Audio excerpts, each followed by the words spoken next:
The world and the ones in power want to take everything from you, and they think they can. In this case, how far are you willing to go in order to prove them wrong?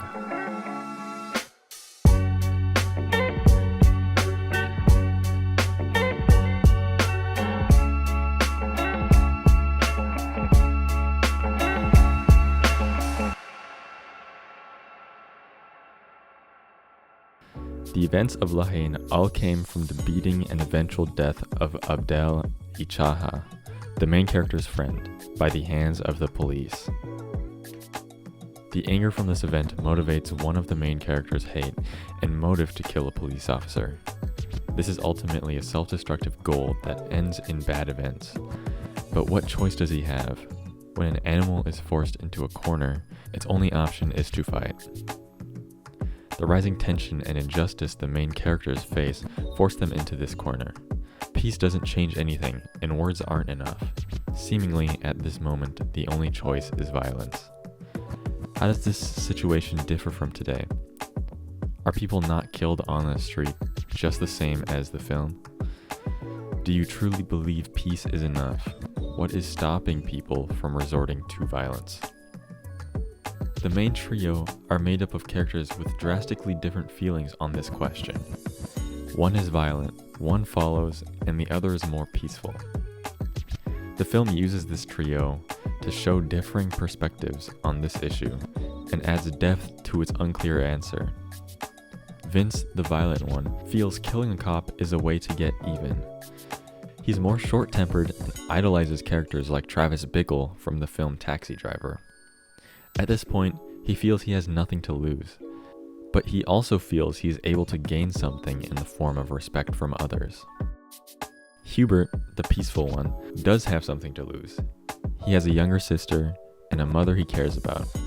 He wants a future in boxing and ultimately wants to escape his situation in search for something better. Saeed, the follower, is unsure about where he stands, but he validates Vince. He wants to be Vince's friend, and he looks up to him. Because of this, he encourages Vince and gives Vince a sense of power. He knows he's incapable of killing a cop, but he also wants to be seen as a tough man. Alors, qu'est-ce que tu vas en faire? Vas-y, arrête. Qu'est-ce que tu vas en faire? Vas-y, on verra si Abdel il meurt. Vas-y, à mon tour. Là. Attends, tu veux buter un keuf? Quoi, tu connais un autre moyen, toi, pour se faire respecter? Et tu crois qu'aligner un Schmitt, ça va ramener le respect? Le respect, je sais pas, mais en tout cas, ça rétablira la balance. Si t'as besoin d'un calife, t'avais qu'à me le demander. C'est pas pareil, celui-là. Ah, parce que tu te crois en mission? Quoi, qu'est-ce que tu me parles de mission, là? Ça va, quoi, c'est moi qui l'ai vécu, c'est tout, me prends pas la tête. Et ça va lui faire du bien, Abdel? Abdel, je sais pas, mais à nous, ouais.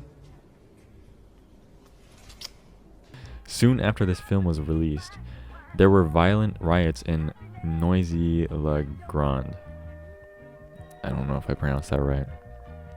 These riots were seen as copycats of the film.